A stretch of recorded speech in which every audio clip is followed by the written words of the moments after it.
অবশেষে সত্যি হলো সেই গুঞ্জন। এতদিন বাঙালি মনে প্রাণে যা ভেবে এসেছে, যা কল্পনা করেছে, সেটাই করে দেখিয়েছে নরেন্দ্র মোদী এবং সাবেক প্রধানমন্ত্রী শেখ হাসিনা। গতকাল সামাজিক যোগাযোগ মাধ্যমে তাদের একটি পোস্ট ভাইরাল হয়ে যায়, যেখানে দেখা যায় নরেন্দ্র মোদী সরকারের সবার সামনে শেখ হাসিনাকে সিঁদুর পরিয়ে দিয়েছেন।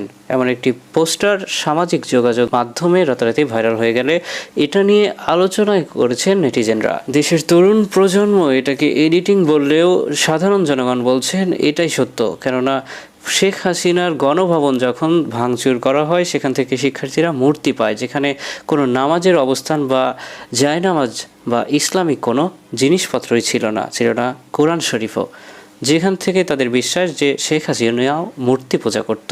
সাবেক প্রধানমন্ত্রী শেখ হাসিনা নিজেও পর্দা করতেন না এবং অন্যদের পর্দা করার জন্য আহ্বানও জানাতেন না, এবং পর্দা করার জন্য ঘোর বিরোধিতাও করতেন তিনি। জানা গেছে শেখ হাসিনা ছিলেন মোদির প্রেমী এবং মোদি ছিলেন শেখ হাসিনা প্রেমী। শেখ হাসিনা যা বলতো মোদি শুনতো এবং মোদি যা বলতো শেখ হাসিনা শুনতো। তা না হলে একজন স্বৈরাচারী পলাতক গণহত্যাকারী অত্যাচারী জুলুমকারী শেখ হাসিনাকে কেন ভারত সরকার আশ্রয় দেবে? জনগণের দাবি একটাই, শেখ হাসিনাকে ফিরিয়ে দিতে হবে। তবে ভারত সরকার এই বিষয়ে কোনো কথাই বলেনি। যখন বাংলাদেশের সাধারণ ছাত্র জনতার উপর নির্বিচারে গুলি করলো শেখ হাসিনা সরকার, তখন ভারত সরকার কোনো কথা বলেনি। তারা বলেছে এটা বাংলাদেশের আভ্যন্তরীণ বিষয়, এই বিষয়ে আমরা কোনো কথা বলতে পারি না। অন্যদিকে যখন বাংলাদেশে সংখ্যালঘুদের ঘর বাড়ি পুড়িয়ে দেওয়া হয় বা অত্যাচার করা হয়, তখন নরেন্দ্র মোদী বলেন আমরা 140 কোটি ভারতীয় বাংলাদেশের অবস্থা নিয়ে উদ্বিগ্ন, অনেক চিন্তিত।